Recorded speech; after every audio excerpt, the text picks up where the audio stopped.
I was asked by the town board, as I mentioned in my email to the committee, I was asked by the town board to come and to try to help facilitate this more from a standpoint as a resource via the town board. I think everybody had an opportunity to see my email that went out where the town board, I think the date of that is the 30th. I think that's where I indicated that the board has asked that I move forward with gathering the information for an appraisal of the Shadow Pines property. And I think I attempted to articulate, what that process involves. Right now we have prepared what I'll call an RFP. That'll be going out to 6 or 7 different agencies, some in the Rochester area, some in the Buffalo area, and some in the Syracuse area. Most, if not all of them, have done work within Monroe County and the town of Penfield, so they are familiar, with this area, familiar with the town, and the town has, in fact, over the years, have been clients to a number, again, if not all of these particular organizations. We estimate that that's going to take about 2 weeks to give them a chance to take a look, prepare their proposal, send it back to the town. The town will review that, and then we'll select one of those appraisers, and we'll go out. Right now, we are hearing that it'll probably take 4 to 6 weeks for them to do their work. So once we present a contract to them, they need 4 to 6 weeks minimum to get that information into the town. And so we would look, certainly to have that in by end of August or early September. I did have an opportunity to meet with Dolomite Corporation. Actually, Mr. Costello and I did, and to indicate that what the town was doing, what our interest was. So they are aware that John Seil is aware of that and is aware that we're going through the process, and certainly he was supportive of us doing that. Once we get that appraisal in, we'll go through a review of that appraisal, and from there, take some, whatever that next step is. Concurrently, we're also going to look to do a phase 1 environmental study, and the purpose of that is to make sure that there's no surprises, no hot spots or anything like that. I was reminded here not long ago, a development in the area of Embry and Qualtrell Road, where that developer looking to build some homes, because of that property was orchard and some farming, they found some hot spots, and so part of that process, they had to actually bring in some dirt and mix the dirt and to meet the standards from DEC for moving forward with the development of that. And so one of the things that the town needs to do is just to make sure that if there is any hot spots on the site, we know what they are, where they are, and again, depending upon what they are, may in fact have to go through and do a phase 2. So that'll be running concurrent with the appraisal process. And then from there, as I indicated in my letter, in my email, then would look to put that up before the voters as a referendum.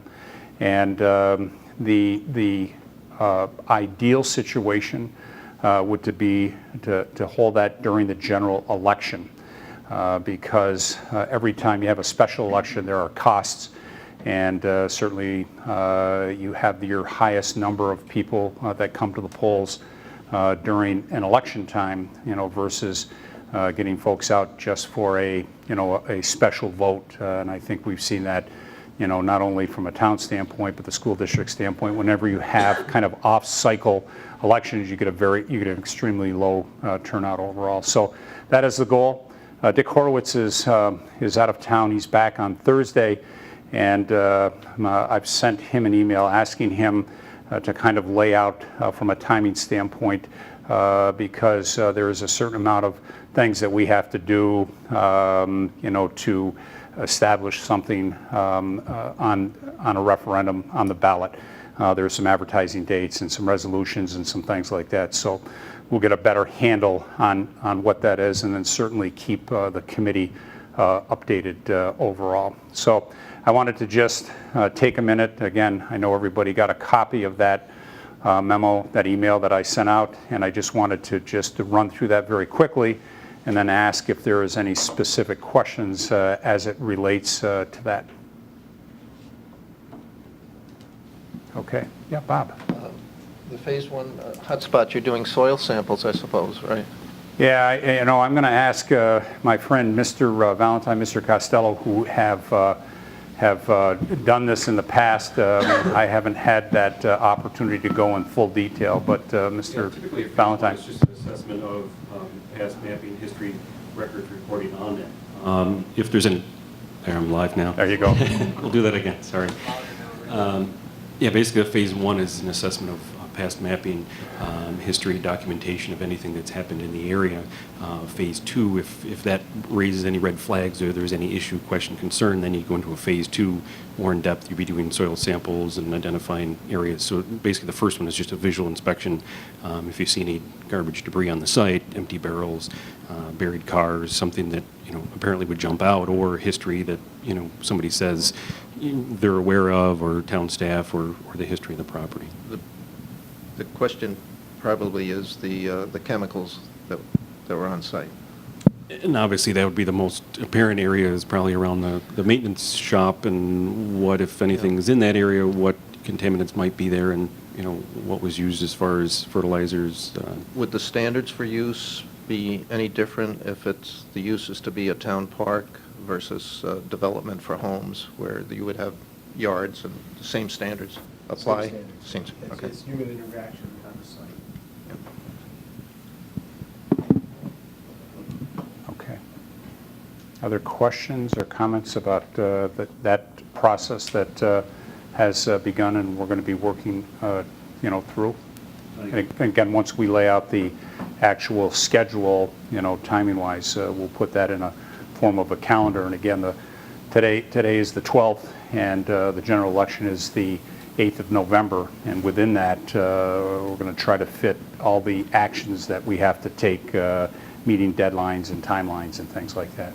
Yeah, go ahead, Jack. I think Jack first, and then Ray. I snuck in there. How definitive is a referendum Thank you. as to potential use of the land? Now, let's say we want to do a referendum and buy it. Okay. Okay, that isn't all you say, right? Or is it? It is. I mean, that's one aspect of it, is that the referendum could be for the town to buy the land. If we wanted to get in more detail, the town to buy the land and develop it as this, that would be something that probably would take a little bit more time and a little bit more detail. I think the intent in the discussion was that looking to buy the land, and then from there make the determination as to what the end, what the end line looks like by way of overall use. Is it a park? Is it passive? Is it active recreation? Is it parceled out in partnership with a school district or things like that? I mean, so the initial referendum would be to buy the land, yes or no. I guess that's why I was thinking, if you're going to vote on it in a referendum as a member of the town, how much do you want to know? Right. And then, and so I think that gets back to, one of the things, that this committee originally charged was to, take a look at, a number of the different uses that might take place on that site. Is that just open space, passive?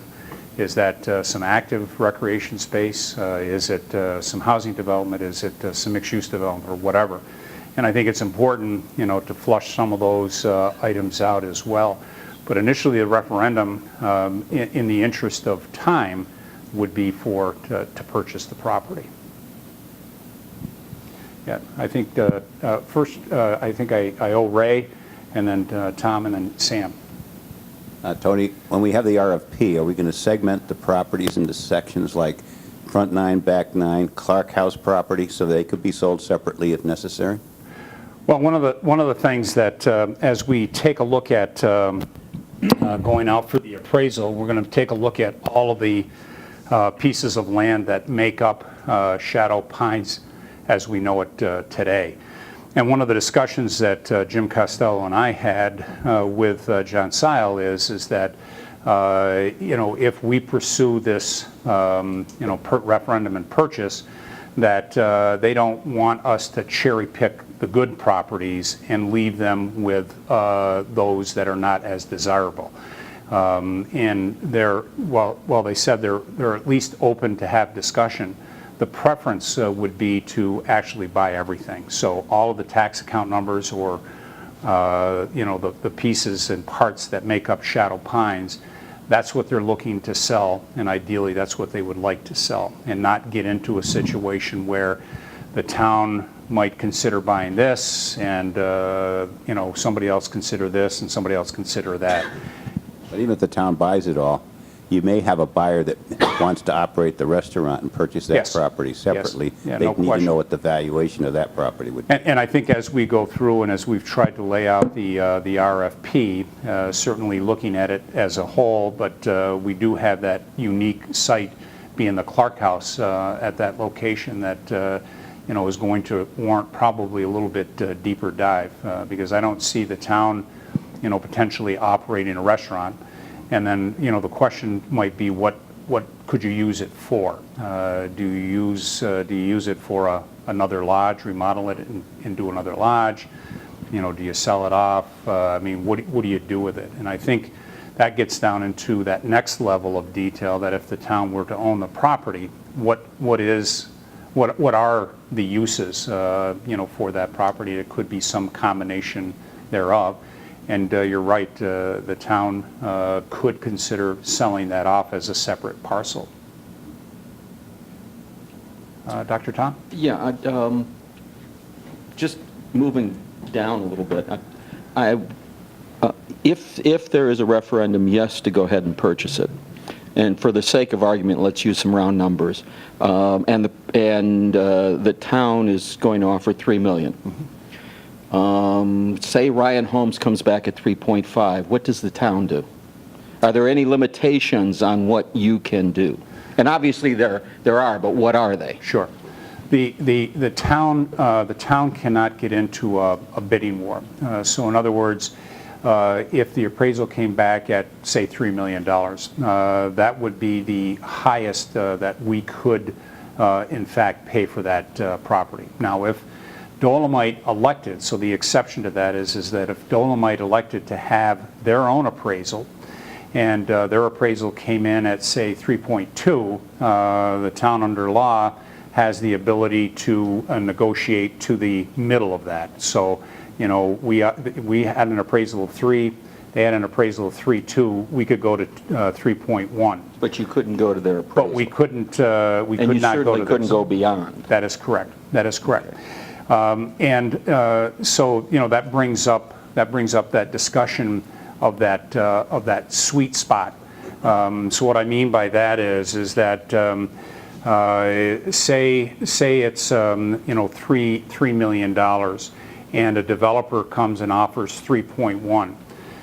Does Dolomite, with their history with the town, say to themselves, you know what, we've got a long history with the town, we've had a good relationship with the town, we're willing to accept their $3 million offer and not take 3.1, even though it's a higher offer, just because we do have that relationship with the town. The next logical question might be, so at what point do you lose that sweet spot? So if a developer came in and said, I'll give you 3.5, does a Dolomite, for instance, are they willing to have that kind of leave that kind of money on the table, or do they treat it purely as a business decision? So, I mean, it's that type of thing that certainly, I would like to think there is something in there that they might be willing to say, you know what, it's the town, we've had a good relation, we'd like to keep it, so we're not going to accept, you know, their offer of something higher. I hear you. However, Dolomite is no longer Dolomite, it's Oldcastle. That is correct. And they have a board, They do? and I'm sure they're looking to maximize profits. So I guess when we used to deal with Dolomite and it was Odenbach, that was one thing. Now we're dealing with Dolomite and it's Oldcastle, and that's a totally different animal. Right. I'll just put that out there. You make a very good point. Not necessarily. The decision would be made locally. Thank you, Craig. Yeah, I think it's still fair to say that the decision would be made locally. John Seal would be the person that would, say yay or nay to an offer. And I think it's fair to say that he's already recognized the value of a somewhat of a hometown discount to, keep a good working relationship with the town.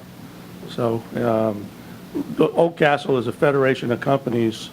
There is a very small group of managers in Atlanta and a smaller set of managers in Dublin.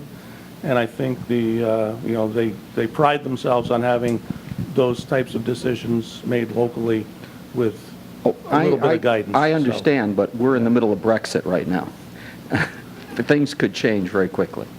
It will affect Oldcastle. Sorry, Don. Sam was next up, and then we'll come back, Don, and then we'll go down to Bob. All right, thank you. So you may want to answer their questions before you answer mine. I just hope that at some point tonight you can give us a little more specific direction on what you and the town board would like our output to be. So we have the charge to the committee, but that leaves room for a lot of interpretation.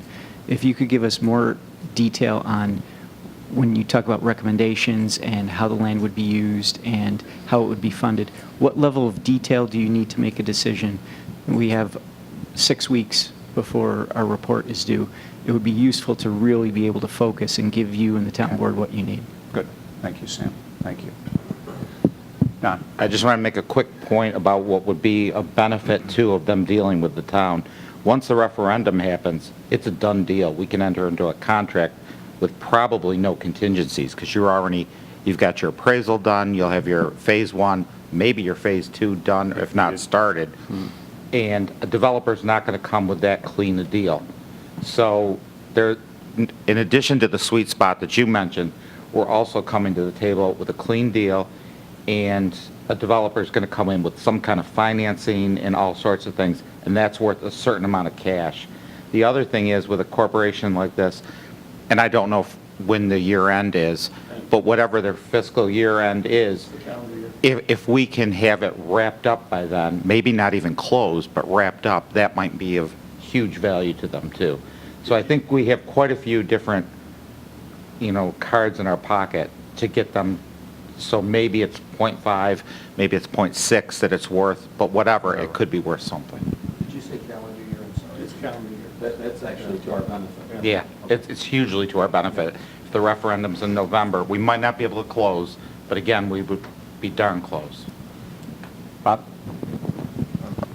Just thinking, and maybe it's a matter of tactics, but if your appraisals come close to 3 or 3.1 million, and suppose a developer like Ryan came in and offered 4, and I'm thinking that it might be a good idea to get the open space zoning going and applied, and that might inhibit that from happening. If the town determined to put open space zoning there, that property is not going to be worth $4 million to a developer.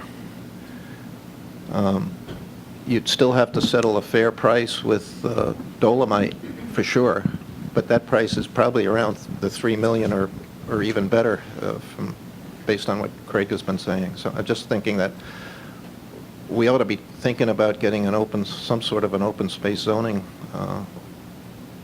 some work started on that. Okay. My only question to that, and I guess I'm not sure if it's a legal question, is would that expose the town to lawsuit for loss of value immediately? So it's a taking. An Article 78 gets filed immediately, and I'd be cautious about dual tracking a rezone and an offer at the same time, trying to put your eggs in two baskets. They're likely both to break, would be my impression. But again, I don't know enough about the. Do we need some legal I don't know. determination on that? I just would be I would be thinking that it's an Article 78 waiting to happen. If you're rezoning, you're trying to make a deal on one side, that would be like the developer coming and saying, I'd like to buy your house, or I'd like to knock it down while you're not looking. And so I don't know that you can do both, about making the offer and then, but also rezoning at the same I time. don't know what Article 78 is, but I'm sorry, so that's just, I apologize. So if you devalue the land or lower the value of the land to help us in the appraisal by changing the zoning, you're also lowering the property owner's value in the land at the same time. And so that might be something that they might not react very well to. And I don't know if that would impact our offer for, if the town were to move in that direction to make the offer and the referendum was successful and was in a position to do that, then I don't know if that would be helping or hurting. That would be my. Two parties that would have the Article 78 right. It'd be Old Castle. Old Castle would have the right, and the developer would have the right to sue us. So either one could bring that action. But I think Dick will sum that up rather quickly for you. I think we need to do that. So let's get Jim and Sam if we could. So thank you, Kaz. Thank you. Okay. I came here tonight thinking that we should have three things, and I agree that we should enter in negotiations to maybe buy the place, because maybe that's a shortcut. But the other thing I think is I don't know how much we're spending on these phases and everything, but I think we need a lawyer. Everybody I've talked to says we have a very good case to rezone the property. And I think that we need legal advice. I think the committee needs legal advice on that. And you set us up for all this in all the documents you gave us. We have done the master plans. The open space, everything we've done has talked about those properties being recreational and open. And the one property was purchased with the moratorium, so they're obviously not too worried about it. It was sold as a business. So we're really just dealing with Shadow Pines, and I as a committee member, would like a legal opinion on whether or not we have a case to rezone it, because then a lot of this stuff becomes easier to do or secondary. And to give in to fear shouldn't be, I mean, you're the town. You guys would decide if we could withstand a lawsuit.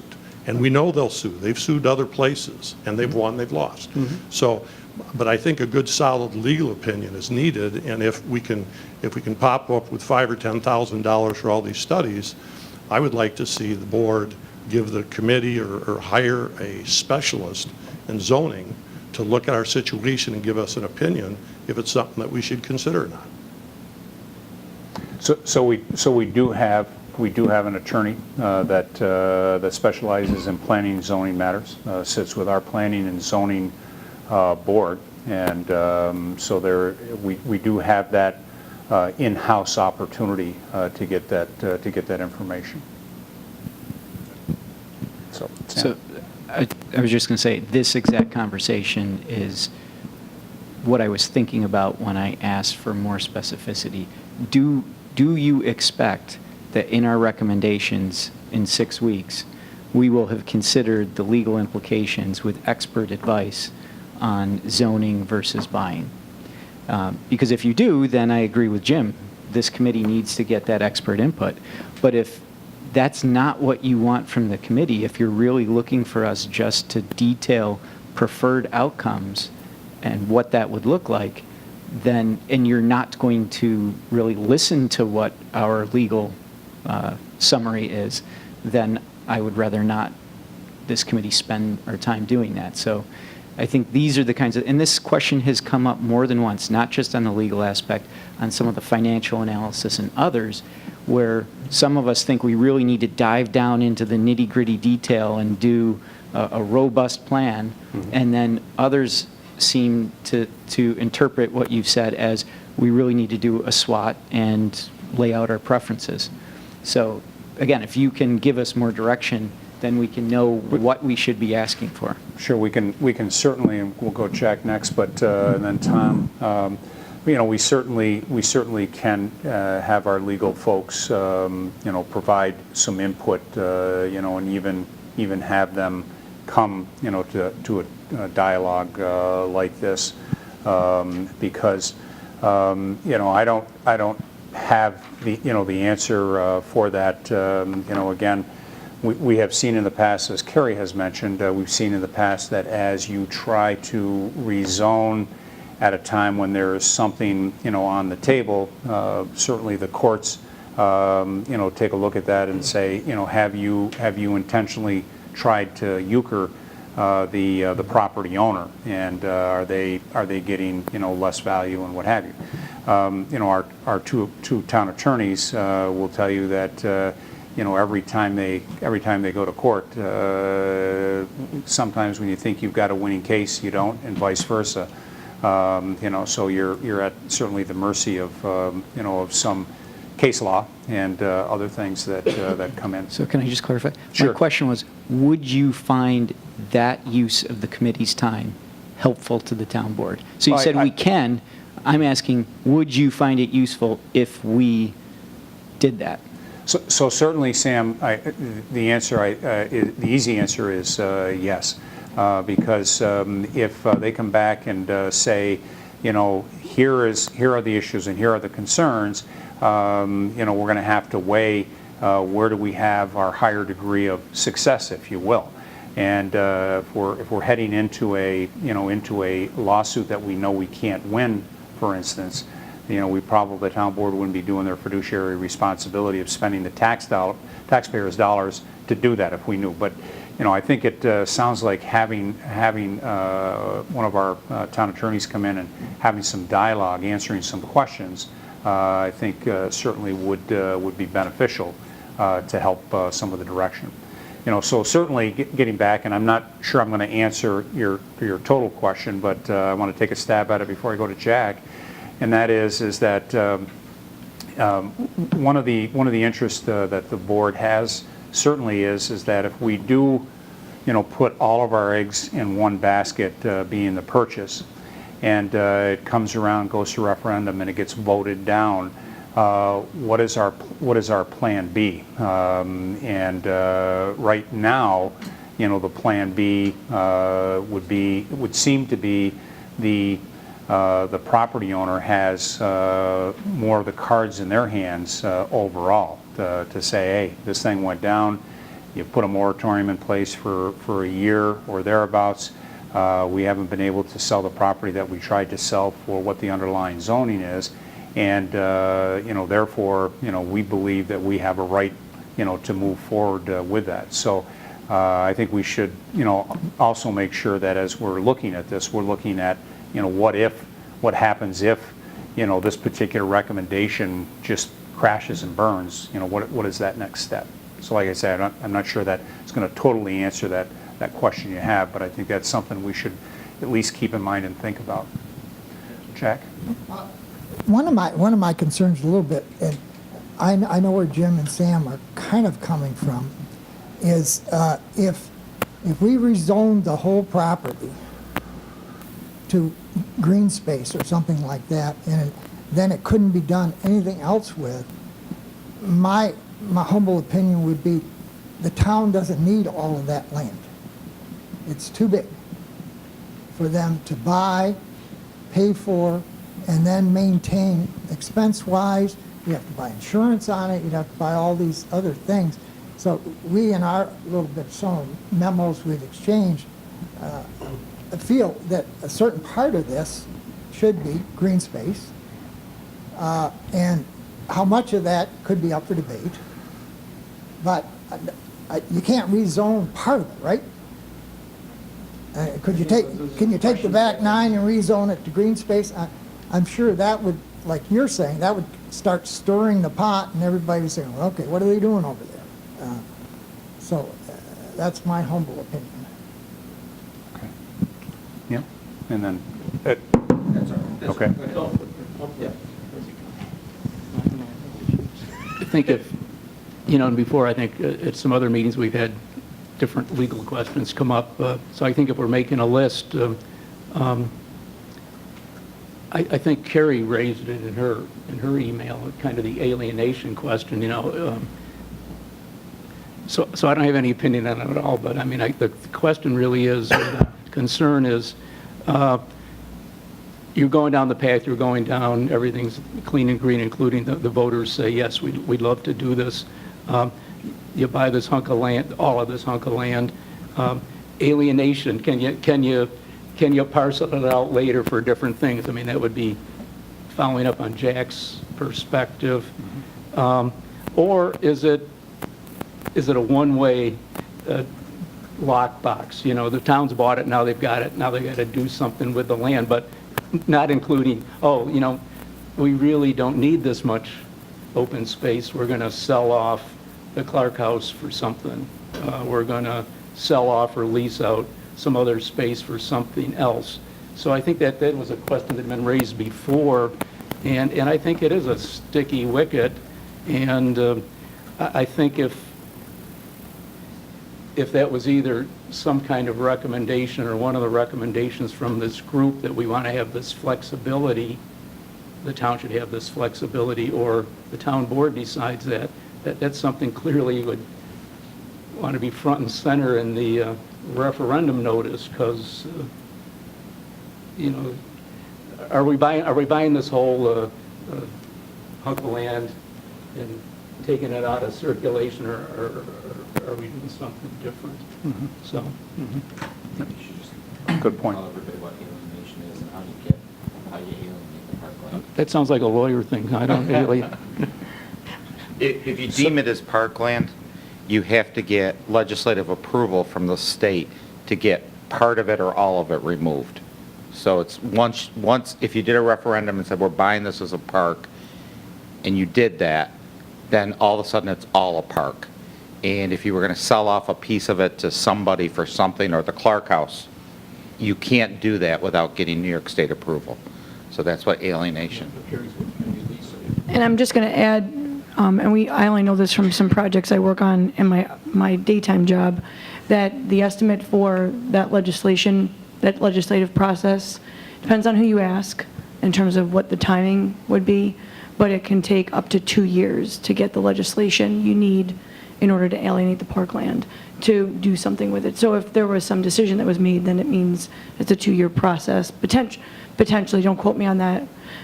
That's just what other municipalities have indicated to us as far as the legislation required. Especially when you make the ads.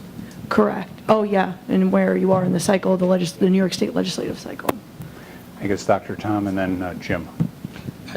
Just a supposition. If, no, let me, I'll get it down there. But thanks, we found one. We found another one. There's a pink one as well as a green one. I think Shadow Lake has been rendered a stepsister. And God bless the Odenbachs. I hope they live and reign forever. But we could be facing the same thing with Shadow Lake in 5-10 years. I think if this committee said, look, it makes sense with all the town planning documents that there should be a consideration of rezoning Shadow Lake and Shadow Pines, that doesn't commit you to doing that. But you have a recommendation from the committee, and the town board may want to revisit that recommendation at a later date without tripping any Article 78s in the meantime. So I think the recommendation, I think sometimes we forget who we are. We're just making recommendations. And I think there would be, I'm not a lawyer, nor do I ever want to be, but anyway, no offense. But I think having a pattern of this comes from our town planning. It goes way back in our town planning. It also comes as a direct recommendation from our moratorium committee. Doesn't have to be done now because it might get us into a conundrum you don't want to get into, but you can revisit it at a later date. So I think it is important, and I think it is also important not to leave Shadow Lake a stepsister in this. Jim? I agree that Shadow Lake has to be included, and that's why I think we should go after the rezoning first, but I'm sorry Zach is gone. I was hoping he would put up the open space map that's in the 2006 addendum, if you will. I spent some time looking at that today, and if you just step back and look, and I know it needs to be updated, that not all the property's on there, but if you just look at Penfield, okay, we're on the western side of Penfield, and we have a lot of houses around here. Okay, when you look at the quarry and the 88-year history of it and the potential for a lake someday, that land is worth protecting, and I don't understand what we're talking about separating it. Okay, it should be bought whole and kept whole and decided what to do with it, whether it be a golf course, a park, or whatever. Hopefully they'll come up with this, and you know, we were told in the instructions, you know, what master plans are for planning for the quality of life for the community, okay? And in the 2006 plan, there's a quotation in there, the 76 homes that are being built right now, there's a quote in there from 2003 from Dolomite saying, we don't want that to be housing because of the quarry next door. And now it's housing, it just whipped right through there. So, and it also said that was the largest vacant land in western Penfield, okay? So now we have another piece of land that's vacant. It's twice the size, or excuse me, probably 3 times the size. It's 211 acres. So I don't know why we as a committee, we're recommending, we're not telling the town what to do. We're just saying, here's what we think should be done. And I'm not going to vote for separating it, okay? I think we either buy it or buy the development rights or whatever and look at the cost and the feasibility of it. But the first thing we should do is follow the master plan, get a legal opinion, and see if rezoning is a possibility. And I understand rezoning is not easy. It would probably take a year, year and a half, because we don't even have a zone. You'd have to have another committee to come up with a 6 or 7 level of what's recreation. We have Irondequoit Bay, we have water, we have everything here. But if you just take a look at the map and see all the housing around here, I don't think it's a big ask to say, let's save 2 sides of that quarry. Yeah. When I came here tonight, I was trying to think of how I would approach Shadow Lake as well as Shadow Pines, and it seemed to me that maybe the right thing to do with Shadow Lake would be to attempt to purchase the development rights for Shadow Lake. I understand that the committee seems to be leaning toward an outright purchase by the town for Shadow Pines, but I think most of us would love to see Shadow Lake continue as a golf course, and if we were to purchase the development rights for Shadow Lake, perhaps that would ensure that that has a very good chance of being a forever proposition. Or we could ask for right of first refusal from the current owners where they choose to sell it, so that we'd be protected in the future.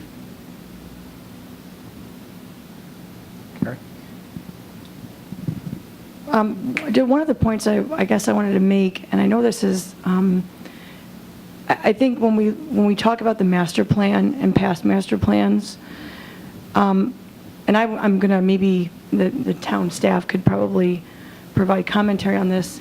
My guess would be that no one even looked at that area and discussed it in terms of what the future use should be, because no one ever imagined that it would not be a golf course. So, and it was just, that's open space, that's what it is, that's what it's always going to be.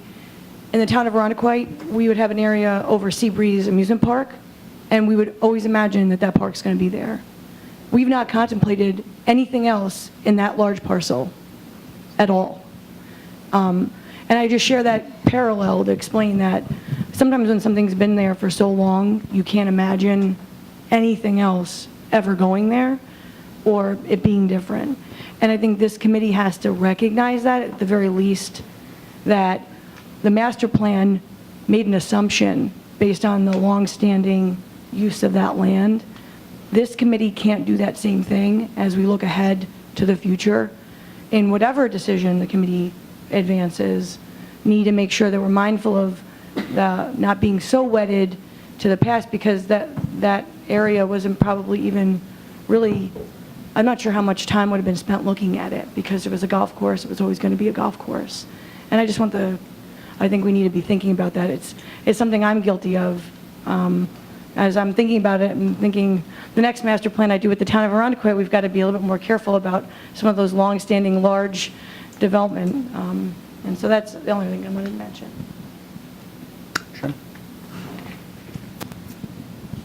We've had master plans since 1966, and the quarry has been in all the master plans. And I can't tell you if it's the 2010 or the one before that, but there's a segment in there when they're doing, I guess they call their inventory of open lands and parklands and all that. And there's a segment in for private and public, golf courses, recreation. So I think the master plans have addressed this. And I think in the wisdom of the Dolomite Company, back in '66, when it was suggested that the mine be amortized and closed down, that 10 years later when the golf courses came up, and they did ask to build houses there, and they did ask to have the town buy it, and they couldn't because it was too expensive. But the golf courses were just this wonderful solution to a problem, and there's been this nice relationship between the quarry and the surrounding areas all these years.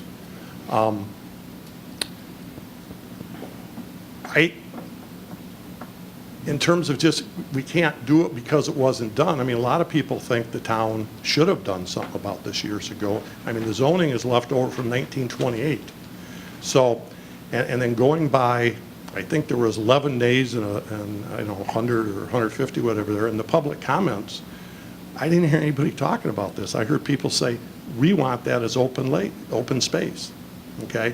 So we're supposed to be listening to the public, and they spoke pretty loudly.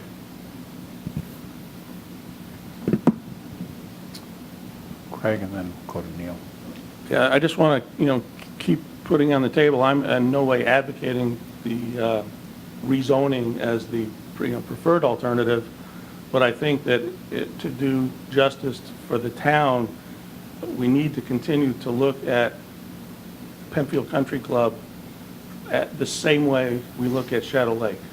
We can't ignore the financial reality of the golf industry a mile away, and think we're doing the town, justice by changing zoning for just one course. They're under the same pressures that Shadow Lake is, and I hope they both are long-term successful. But to not look at Penfield Country Club equally with Shadow Lake, I think would be a mistake. Neil. Well, hey, that's a segue, I guess. I prepared my memo and sent it out. Currently, I feel a little bit like the guy crying in the wilderness, but I do think, and this maybe would be jumping ahead to future meetings of the committee, if any, and how many. Look, I think my memo speaks for itself. I think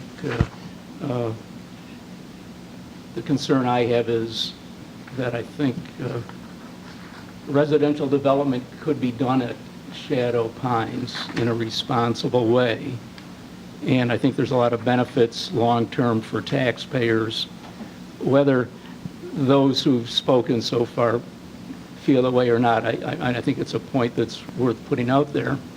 And I think the other concern I had at the end, I had two concerns, maybe one concern, which was, if the town is going to embark upon, yes, we want to buy Shadow Pines because it's up for sale. We ought to buy Shadow Lake even though it's not up for sale and it's operating. We ought to. What about Penfield Country Club? What about anything else? I mean, I really do have a concern we're going down path that isn't, from my perspective, fiscally sustainable or wise. And I guess just to put it out there, because Tony, this is the first committee meeting you've sat in live, other than the initial remarks at the first meeting, and I think comments have been made. I think those of us who've been on the committee, we've heard these before. My PS in my memo was, in fairness, we've heard a lot from, let's buy Shadow Lake, let's not have development. Development is bad. I don't believe that. That's not been my experience, given seeker and the town's the codes and the staff it has, et cetera. I mean, I think it can be done well. So, the thing that's absent here is we've heard some rumors about the party that has some interest in the property for residential development. We've heard, I guess, some descriptions of what their initial sketch plan looked like, but, they've never had an opportunity, or we've never had an opportunity to hear from them. Isn't that something we should do? That was, I guess, my PS. If we're going to have 1 meeting more, 2 meeting more, 3 meeting more, I mean, shouldn't that be in fairness to see what we're really up against? All it is right now is some big boogeyman that's been put out there, and I don't think that's fair to go and ask, to go down the road you've suggested, having this election in November just without any indication of what the other side of the coin could be.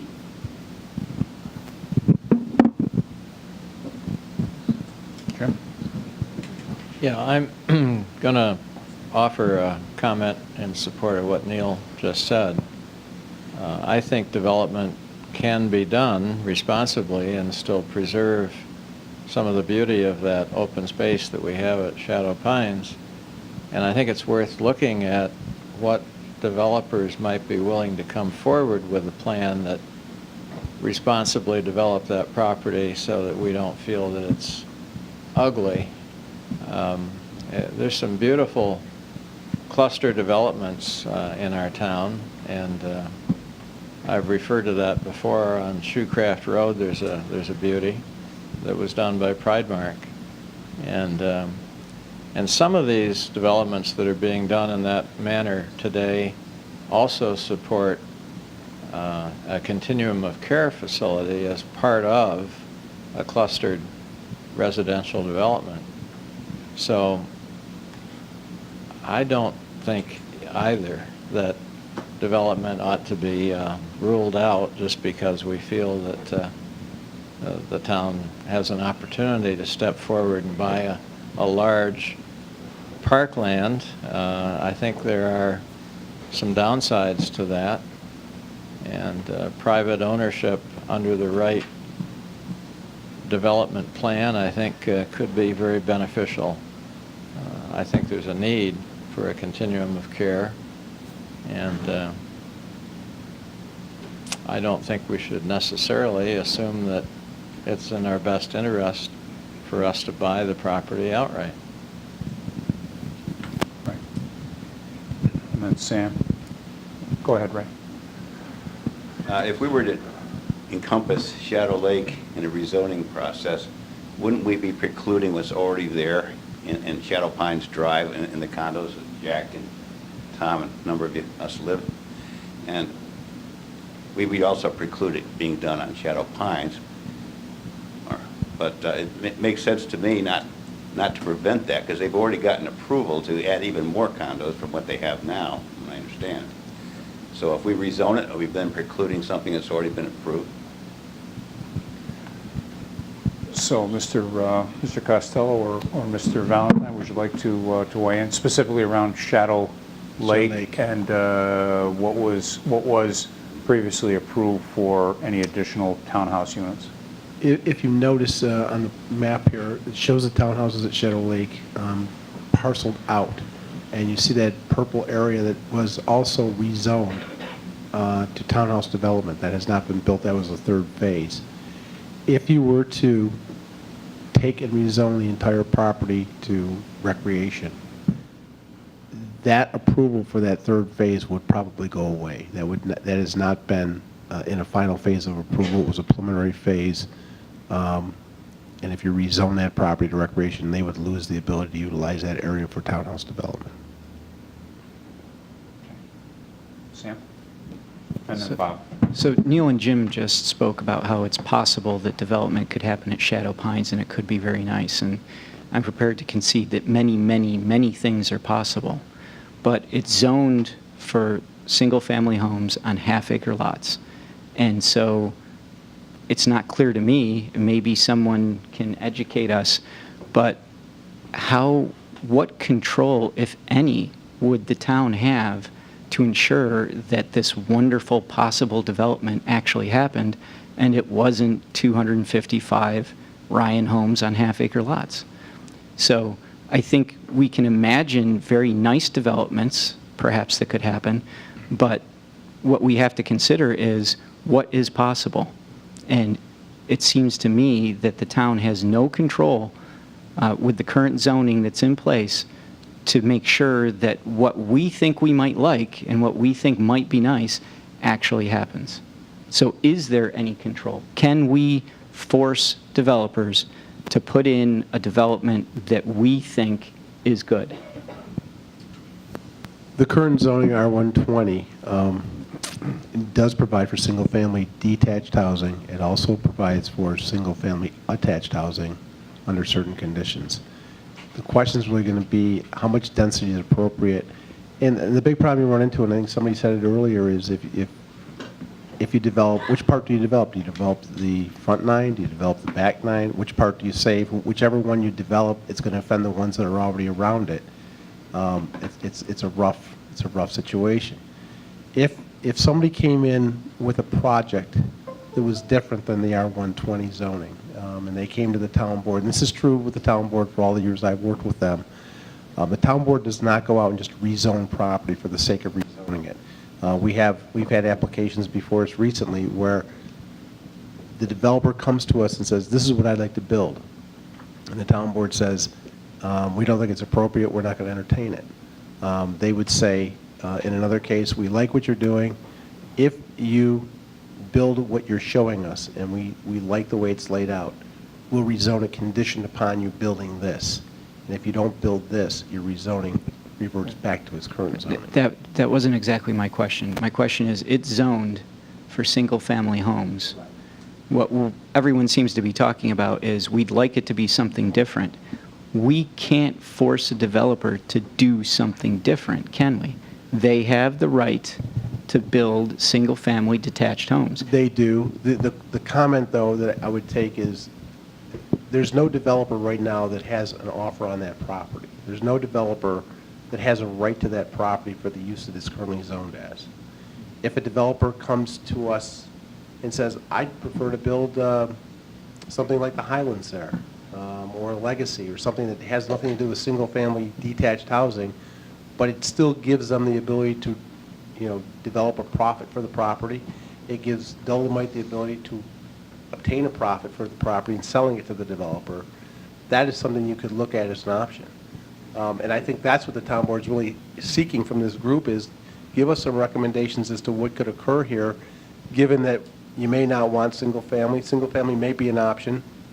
Neil brought it up earlier. I was privy to the plan that was developed for this site. I had a chance to see it.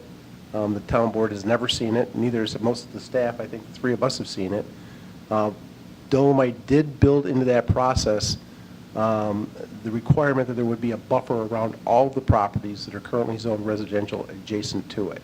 There was no development within at least 100 feet that I was aware of, and in some cases more than that, where any single property out there now would have abutted any single family property for a new development. Right, but as you said, there's no offer. We don't know that would be a requirement. No, in the Dolomite has sale. built that into the sale process. How do we know that? I mean, we're speculating. Well, the a lot of developer things. told us that. He told us that But they had we required him to don't, build. there's no, you just told us there's no offer. There's no contract. No, I'm We just don't saying, know this what that developer contract would prepared a have. plan, and in that process, he did talk to Dolomite, and Dolomite said there's going to be a buffer around that project for the street and for the neighbors. So just going back, I just wanted, because I think we keep dancing around this.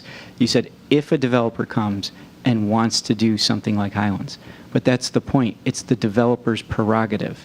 Right now, it's zoned single-family homes, and there's nothing that the town can do to force a buyer to do something other than single-family homes. We can speculate that they might want to, but the town doesn't have any control to force any specific development on that Oh, spot. that's absolutely Is that true. I mean, correct? somebody Thank you. would come to us and say, I'm going to develop it as R120, or I'd like to change the zoning. If they come in and say, we want to develop it as R120, you're right. They're going to be limited to a certain number of units. They're probably not going to build on half-acre lots, because nobody's doing that anymore. They're probably going to want to use the Town Law 278. They'll probably cluster it and then try to keep open space around the perimeter of the property, as is what Dolomite is requesting everybody to do at this point in time. So you're right. I mean, if they come in at R120, it's assumed there's going to be single-family detached housing on the site on certain size lots, probably less than a half acre. Got Bob first, Jim, and then yourself. Two things. About Town Law 278 and developing certain amount of homes with planned open space. That open space is pretty much captive to those homeowners. That's not available for town residents to use. You wouldn't see us coming there to play soccer or walk our dogs and ride our bikes there, I don't think, if it's pretty much a captive open space. The other point is Neil's memo, he puts out a strong argument about the loss of tax revenue if we didn't build the 255 homes. He fails to mention the costs associated. Even the school board says the net effect on taxpayers is at least a $675,000 a year loss, and some of us have been working on it, and I must admit we haven't put ours up on board yet, but Jim and I have something coming. It's quite different from Neil's.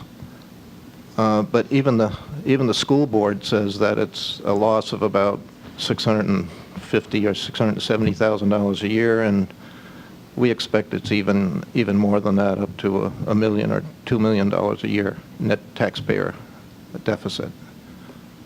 I'd like to just go back real quickly. Your comment regarding it's just germane to the neighborhood in which it's located. That's not true.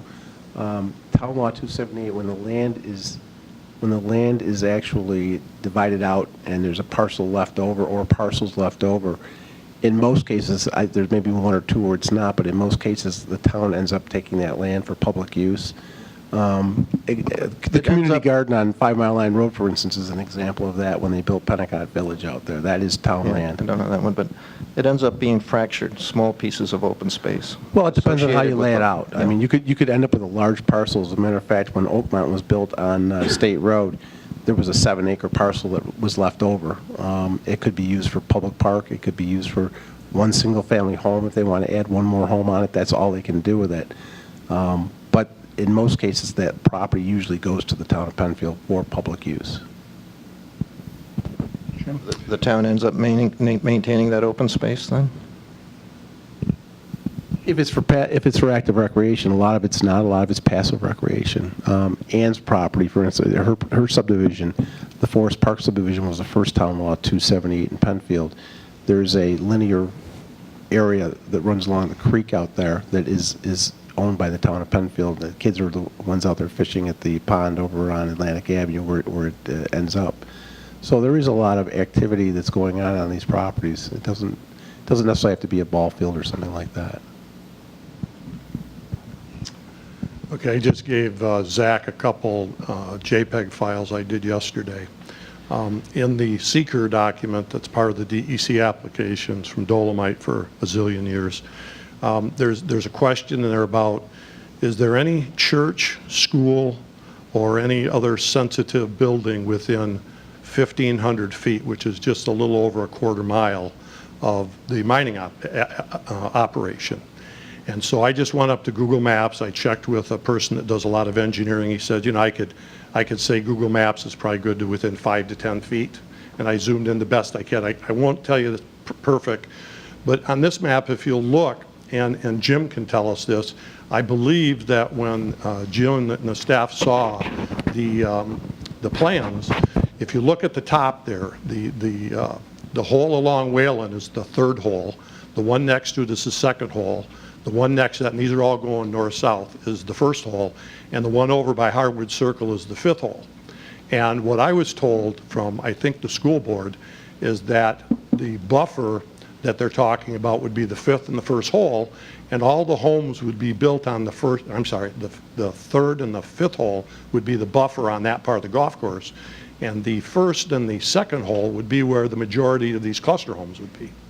So if you look from where they're currently dynamiting now, I got 1,500 feet, 1,500 to 1,498. Look at that circle.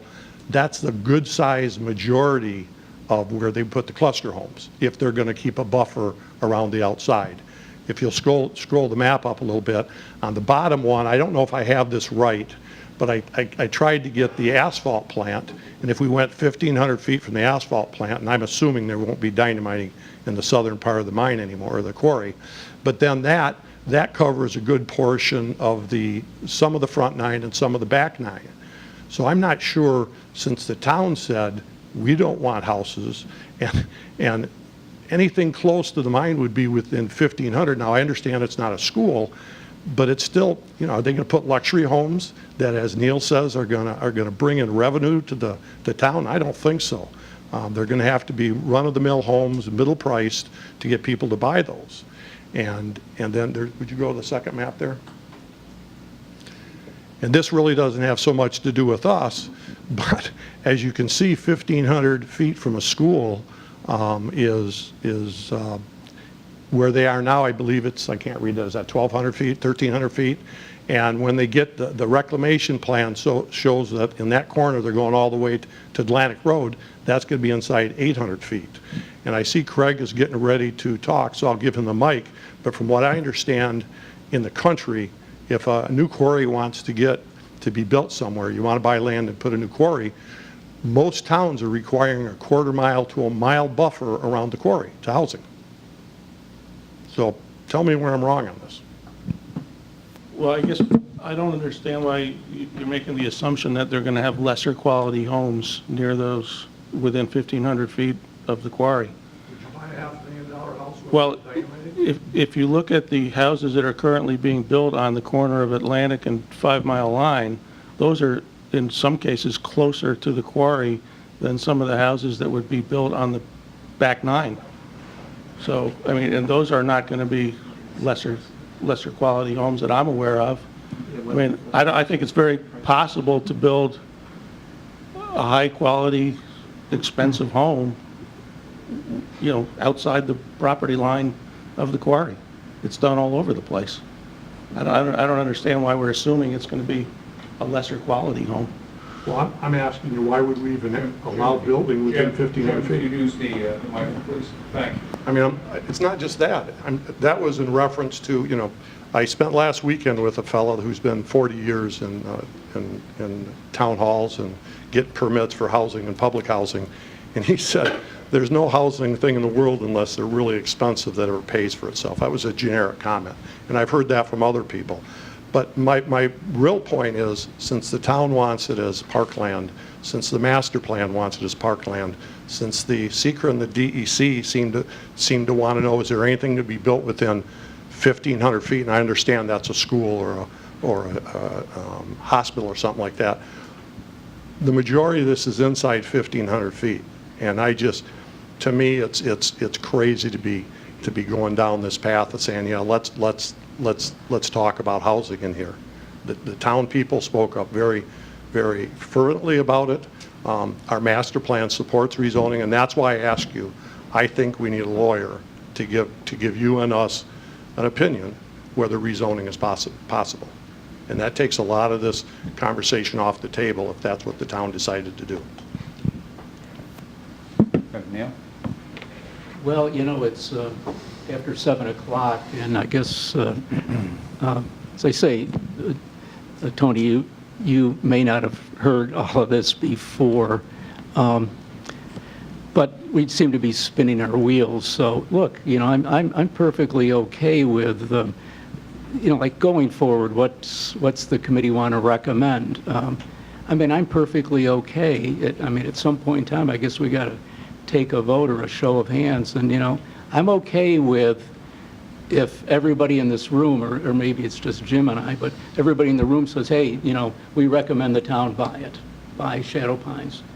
I'm okay with it as long as, hey, there's, my paper or something like it is the minority report, so everyone knows that there was another side of the story. And I guess that's jumping me ahead to, do we want to have more meetings or don't we? Or are we just trying to, we can just keep saying the same thing to each other, disagreeing on stuff, or are we going to move ahead? Which seems like that would be a good thing to do. Terry, yes. I was just going to say that I feel like I still need more information about all the potential options. I understand, the idea for sale, and if that was to move forward with the town buying the property, there are a lot of questions I don't have answers to in terms of what the long-term implications of that.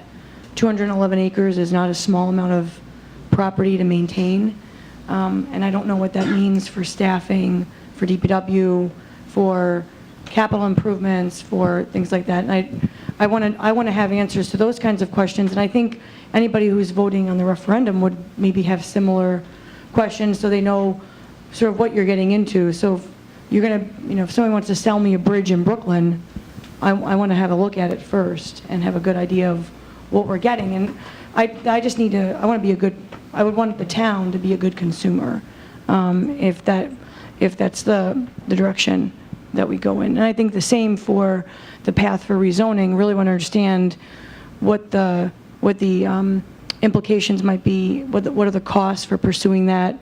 And I think my concern is lawsuits happen all the time. That shouldn't scare us.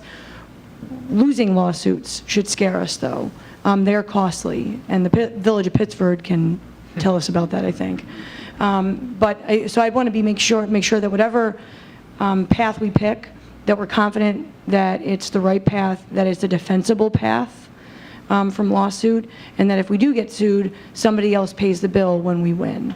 I think that's what the town board and the town should be trying to move in that direction, so that, and I also will say that I'm pro land conservation and open space, but I'm also not anti-development if it's done well and done smartly, and it's a high level of consideration is given to how and where it goes. And I don't know, so I'm sort of right, I feel like I'm in the middle right now, and I haven't really picked a direction. But I'd like more information in order to be able to have a better informed decision.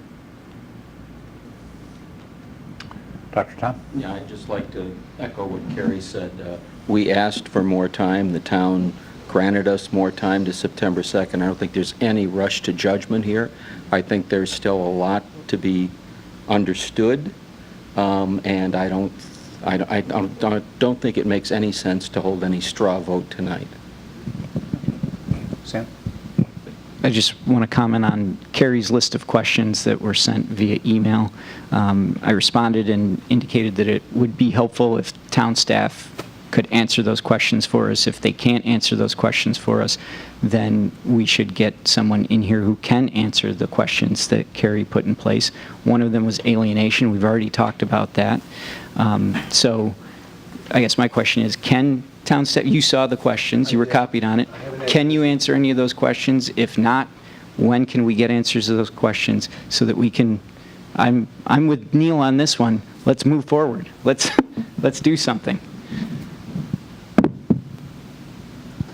So the answer is yes. There's probably some piece of that, Sam, that staff would have, and some piece of that the town board or the administration might need to weigh in on some of those.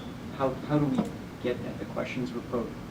The questions were posed a few weeks ago, or a couple weeks ago now. How do we get the answers? do we have to come to a committee meeting and formally make the request on record, or, because I thought the questions were out there, and I had indicated I would like the town staff to answer it, and that I hoped that we could talk about it on the 12th, and we're on the 12th, and now we're saying, well, we could answer it. So what do we have to do to get the answers so that we can move the process forward? So we can work on those. I think in fairness to the staff, I mean, today is Jim Costello's first day back, being gone for the last 8 or 9 days. So certainly we can work on this and then get this information fed back out to the committee between now and early next week. Just another point, I think the committee's got to recognize that this conversation that we're having as a group is happening at the busiest time that a town hall staff has to work in terms of responding to permits, code violations, everything that, all the development that's going on. So Jim and Mark and Zach are not sitting around waiting. I mean, they have not a lack of things to do. So I feel bad because I'm the one who asked all the questions. I was posing the questions more to demonstrate that it's not a simple, straight, cut and dry, like, oh yes, let's buy 200 acres. That's a great idea. I think we need to have some thought. I didn't want to make that their full-time job at the same time, but I understand, like, They were great questions. staff have maybe some of the answers, maybe we need to go get them from other places as well. The other thing that this brings up is that's a problem with the emails that have been going around. Those questions were good and legitimate, but just because someone throws something out there in an email doesn't mean staff should drop what they're doing and get that done. I think asking the group as a whole, do you want those questions pursued, is a legitimate starting point for staff. But I don't think they can possibly react to every email that goes out, especially when the flurry gets going. Thank you, Don. So can I just follow up on that? So are we saying, as a committee, we think any questions to town staff have to be raised at a meeting? I didn't say that, so... Well, no, there's that's no what, need to jump. I want that clarified so that we know what to do. I'm saying they should not react to everything that's raised in an email. And if we decide as a group that we want them to pursue that, that's fine. So that's what I'm bring it up asking. now and ask. So you're saying that we need to bring it up at a meeting so that the group can decide what we ask the town staff? Or could you do that via email? And I did. In response to your email, I asked if the town staff could answer those questions. But So that was one that you didn't ask the committee. That was... So we do it by vote somehow. So we don't ask anything of the town staff unless there's a vote. Well, I think you're making it very black and white, and I don't think it needs to be that. It's a committee. But I think we're all saying we want to move this forward, so let's lay some ground rules on how we move this forward. That's fair. Zach? Just to clarify all of that with the emails, I think there's two ways to look at this. Staff is always available. Phone, email, we're there to help. That's what our job is here through this committee. If an individual or, well, we're almost out of the subcommittee group phase of this, but if an individual has a question, please ask. We will do our best to answer it as soon as we can. But when a discussion comes up that goes out to the whole committee, that is something that should probably be handled here. It's okay to bring it up in an email so that the thought is there in advance of a meeting. However, it probably should be best discussed here so that we have proper direction from the committee as to what to follow up on. So I would say we don't need to go to votes or, ballots to get things going. I think, again, individual thoughts, if you just need clarity, come to us. If there is a group discussion that's going on in emails that needs clarification or requires follow-up, we'll handle it here, and then we'll follow up in the next meeting or before the meeting with those proper responses, so that there can be a better discussion at the next meeting. We're not waiting 2 meetings to get those answers out. So I see where you're going with that, Sam, so that we're not taking so much time to find one answer. I think that's probably the safest approach, the clearest approach for everybody, so that the conversation isn't lost in an email thread that goes on for days. So if everyone's okay with that or has questions about what I just said, please ask. But again, we'll do what we can. As Mark reminded me, there are things we can't always answer. We do need our legal staff for that. That'll take a little more time to get to, but we will follow up with those items as well.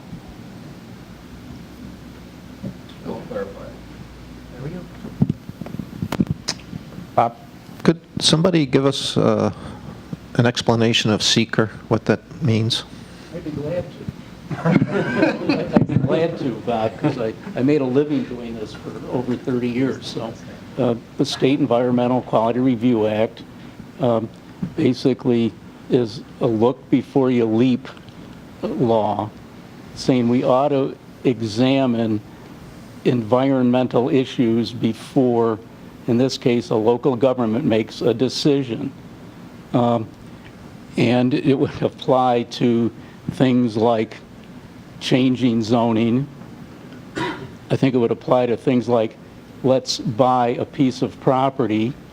It would apply to things like an applicant coming before the town with a site plan that he was trying to get approval for, such as, cluster development, building 255 houses on Shadow Pines. Specific steps you go through? Yeah, there's a lot of steps. And, in my memo, I said, hey, a full seeker process. There can be a very short process, a thing called a negative declaration. Hey, this is no big deal, so we don't have to do much. And there's a full environmental impact statement process that would require an applicant to prepare a draft environmental impact statement that the contents of which would be blessed in advance by, in this case, the town board, or if you were in front of the planning board with a site plan approval request, it would be probably the planning board. And that process involves, hey, we're going to find out every so-called involved agency, any agency with jurisdiction, probably state DOT, county DOT for different roads, blah, blah, blah. And all of those agencies would be involved. So it's a full-blown, open, public process. And again, that's why in my memo I said, hey, I've got a lot of faith in the planning process as it occurs in a town like Penfield with a full seeker process, because it's not quick, it's all fact-based, it's got input from experts, agencies, the public's got a right to have their say and oppose things, and the end point, which isn't a matter of days, but it's certainly months or longer, you come up with the requirement that the environmental impacts that have been identified, hey, peak hour traffic's going to increase at such and such an intersection. Now the applicant is responsible for fixing that, mitigating the impact.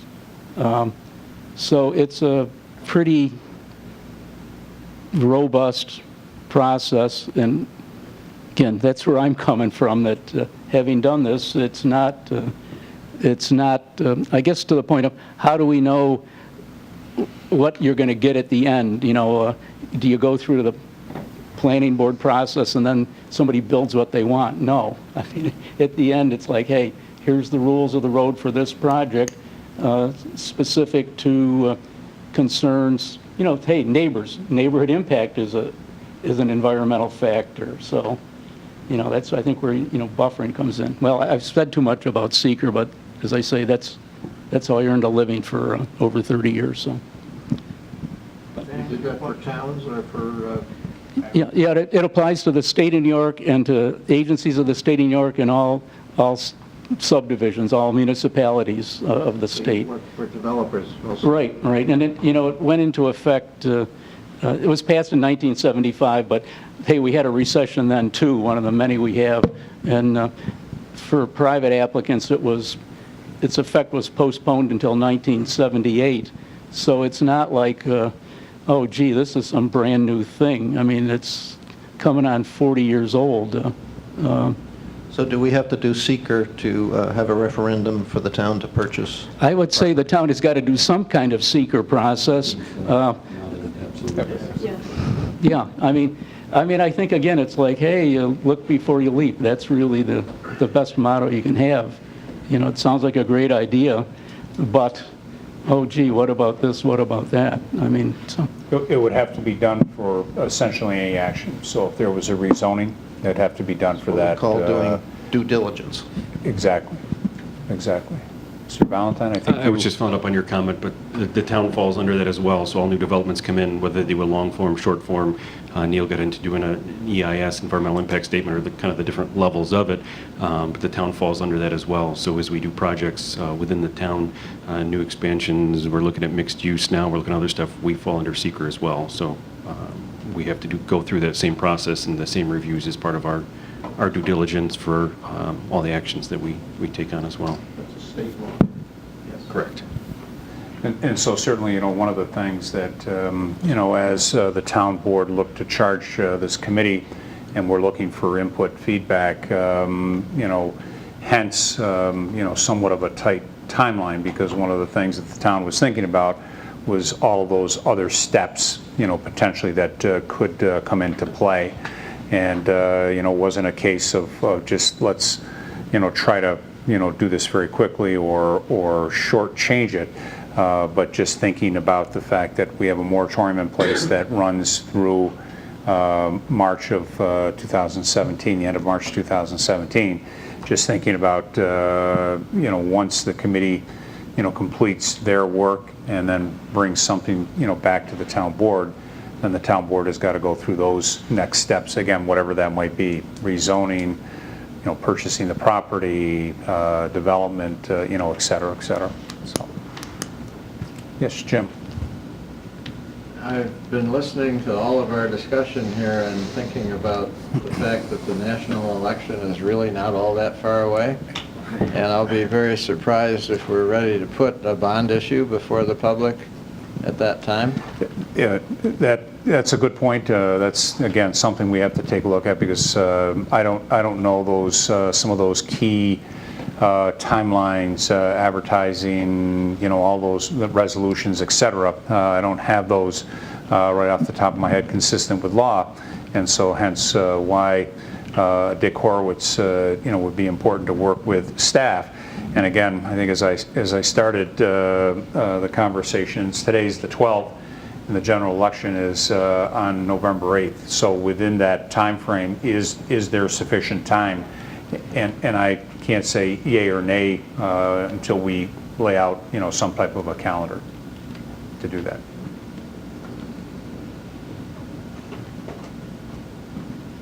Can we lay that, Thank you.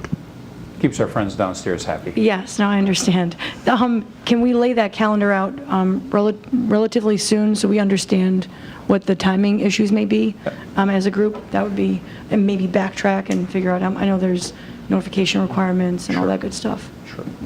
Yep. We'll do our best to lay it out. I mean, there are a couple of times or timelines that we may not have 100% control over, but we'll do our best to try to lay that. A guesstimate. Sure, lay that draft out. And I made a note to do that as well. So thank you for reinforcing that. Jim? From my limited knowledge of bonds, I think a lot of that depends what we end up paying for it. I was told by somebody here at Town Hall, I think, or maybe another money manager, is the bond has to be big enough to make it worth the town to buy it. And if the purchase price was underneath that, the town would have to consider some other form of financing, because you don't go out and buy a $1 or $1.5 million bond. I don't know where the break is. The other thing I want to say, I don't know if this is something we should consider, Tony, but you would have a lot of expertise in this, is that the 2000 $10 million bond that we did, I understand that was a $20 million bond. I mean, excuse me, a 20-year bond? That is correct. So probably have 4 or 5 or 6 years left in that? I think it is finally paid off of 2022. 2022, so that's 6 years from now. That'd be 5 years from when we did anything. Is it reasonable for somebody like myself, just a regular guy, to think that whatever the town does, if they come back and say to us, this is going to, I think in the bond issue for $3 million, the number was, I don't remember, $9 to $12, depending if you went at current rates or a high rate. is it safe for me to assume that, let's say the town did something, and let's say my taxes went up $12 per $180,000, that after 5 years with that other bond gone, and that being 3 times the price, that if we wanted to think of this as an extension of the open space that you guys started in 2000, if we somehow tied that onto it and said we're going to continue to work with this, and this is, I mean, you see what I'm saying? In other words, for 5 years, you're paying both bonds off or both loans off, and then in 5 or 6 years, in 2022, that 3 times the size bond drops away. I mean, you wouldn't just go spend that on something else, I'm assuming. That's right. That's right. It would drop off the budget, right? We have a constant. I mean, if you take a look at, from a town financing, we have, bonds that we add and then bonds that fall off. And so a good example is that recently we just put a bond for Parkview White Village sewers. That has been our latest one. And we were slated to do that a couple of years ago, and I made a recommendation to the town board at the time to delay it by 12 to 18 months. And the primary reason for that was if you took a look at what our debt load was at the time, and by pushing it out that 12 to 18 months, some other debt fell off. And the idea was to keep that relatively flat and not have a big peak at that point. So that's something that we constantly take a look at. We constantly take a look at, what bonds do we have, where are we, if bonds become callable, meaning that we have an opportunity to refinance them. We've done some of that as well to get lower interest rates, and typically that's one of those things that we work very closely with our financial group, Bernie Donegan. And again, we're constantly looking when they're callable, and then we run an analysis to see, is it worth us spending a couple of dollars in order to save, X number of dollars on the life of the bond. So we just did that on a couple of small ones, one involving the pool and the library project that we've had the bond in conjunction with the school district for the pool and then the library addition. And we refinance those, and over the life of the bond, we'll save approximately, $50,000. So it's that annual or semi-annual, if you will. We take a look at that typically around budget time, and then typically right after the first of the year.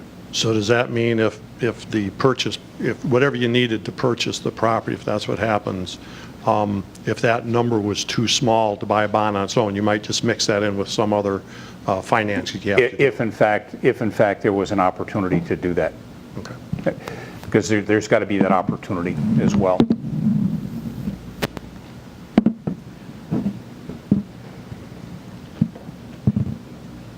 So I understand there were a couple of items. I know that, and I don't have all the facts and details, but I understand there was a meeting with DEC. I think that was one of the items that was an outstanding item, and I think some number of committee members and staff met with them. So did we report, or did that get reported out? We haven't had a chance yet to do that, Tony. Sam was good enough one day on the 17th of June to come over to our offices at lunchtime. Steve Army, who's the permit administrator for the mining activities for the DEC, was here in response to some of the questions you had at the last meeting regarding how they interact with the areas around the exterior of the mine. Sam, Zach, Mark, and I met with Steve. He was very good. He spent about an hour and a half with us. My question to him was, based on what the board or what the committee had been asking, was what kind of jurisdiction does the DEC have to the exterior of the limits of the mine? And the answer is they don't really have any jurisdiction over that. They do set protocol, though, based on what is kind of around the mine. For instance, we had asked him if a school was to be built adjacent to the quarry, how that would affect the school in terms of what they would do to regulate the mine. His comment was basically the protocol might be something to the effect that they would require the mining operation to limit its blasting during school hours, or to notify the school as to when it was going to occur so as to not to scare the children or create a disruption throughout the school during that activity. But their intent really is to oversee the quarry itself, to ensure that it's operating within its standards, and they set standards for the quarry. And then also during the reclamation process to follow through on the actual reclamation as it's been proposed. One of the things that we had asked that was kind of a little bit shocking, I won't say shocking, but it was kind of surprising, was the question that had come up over the years every time an application had been filled out and they asked what was surrounding the quarry, and the answer was recreation or open space. He didn't seem to be overly concerned by the fact that, you know, it may or may not be that. In his mind, it was a snapshot in time as to what was out there.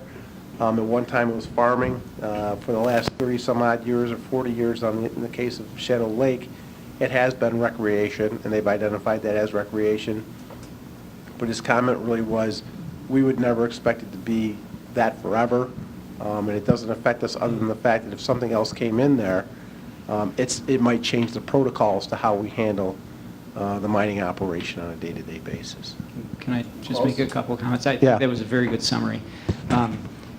I think to me it was somewhat shocking that the DEC asks the quarry, what are you doing with all of your land specifically? And the quarry says, this land is buffer space, we have no intention of developing it. But the DEC said, if they file that and we approve the permit, they could turn around the next day and sell the land. So my question to them was, why do you even bother asking? But in any case, I think the upshot is the DEC is only concerned about what's going on in the mine, that they view all of this as having no real impact on the mining operation. As far as they can see, without any significant change, that mine is going to run until Dolomite decides it's not going to run anymore. And I think that the question with the school came up. That was one other thing. And they can blast right up to the edge of their property because they had the right to do that before the school was built. So the school came along after. So I think that the answer is, now the one comment I would make is we should recognize that even if the DEC doesn't care about that buffer, that was still a public document that Dolomite filed for 30 years telling the community that they plan to have that as open space. So the DEC may not be interested in doing anything about that, but that doesn't mean that the community didn't have some perception on what that was going to be. Okay. So I'm just following up on a couple of notes that Ron had shared with me just to make sure that did there need to be more discussion or follow-up. And so the next one was with regards to committee report outs on 3 evaluation criteria that were not presented or discussed because subcommittees were not ready. Is there a need to get those out on the table and to have that discussion dialogue at this point?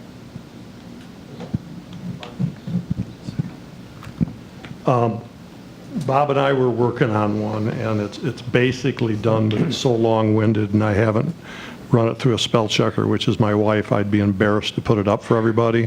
What I'd like to do, if it's okay with everybody, is I will get my wife and finish it up tonight, tomorrow, and I'll send it to the Dropbox, and everybody can look at it, and we can discuss it next week. It's basically I mean, a lot of places we just say we have no way of knowing what the taxes are going to be, or we have no way of knowing what, you know, if it's passive parkland, we don't know, we may know what the costs or what we might have to pay for, but we really don't know what it is going forward versus a full parkland. So there's a lot of things that we can just kind of say it's beyond our control. But if it's okay with everybody, I'll send that out in the next day or two. Zach can put, the problem I have is it's so long-winded that as a spreadsheet, when you try to go up on my small monitor, I'm just trying to go read 3 lines and it jumps down to the next cell. And there's no way, even if I was controlling, I'd be able to read it. So, and I don't have a plotter to plot out a big version of it. Okay. Tony? Sam? Can I just make, And then Neil. can Sorry, I just Neil. make one request? Since it's not ready today, and it sounds like town staff is going to be trying to answer some of Carrie's questions, which had to do with maintenance and some of these financial issues, it might be worth waiting a few days to get the town's answers, and that might give you something to incorporate rather than saying, we don't know. You might have more information to incorporate into that. Okay, thank you, Sam. We will start working on that right away for you. Neil?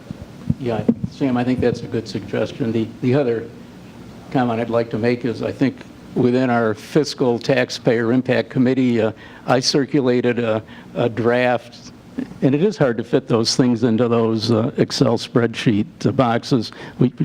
But it would be fair to say that my draft and the draft that Bob did and whatever Bob and Jim come up with are fundamentally different. And of course, the fundamental difference is, among others, the leading fundamental difference is, this whole, what I characterize as a red herring about, oh my God, if these homes were built on Shadow Pines, we got to build a new school or add on to an elementary school. And again, I'm not going to belabor it. I put it in my memo. I think it's a red herring argument in the sense that probably by the time anything ever happened, if you went for a development on the site, the school district is going to have a space problem at the elementary level. And I think how it gets paid for is, I don't think you can lay it at the feet of any specific development, whether it's at Shadow Pines or A, B, C, or D. I mean, if we have a space problem for elementary students, the expenses of that are going to have to be borne by the taxpayers of the district. That's all of the taxpayers of the district. 70% of the taxpayers don't have kids in school. Hey, I've been a member of the district since 1973, so I know how that works. My first child started through this system in 78 and ended in 91. The second child started a couple 3 years later and ended in 95. So there were some years where I was paying school taxes and I wasn't getting any, quote, benefit of it or direct benefit. And then, of course, there's been all the years since 95 that people pay, and I'm glad to pay it. I'm glad we have a good school system. But to lay this at this is the only unique aspect, I think, that the Save Shadow Pines folks have raised. The other things are all the same things you always hear. Oh, my God, neighborhood character, drainage, traffic, and as I say, all of those usual impacts could be addressed, quantified, dealt with in a more rational basis through the seeker process.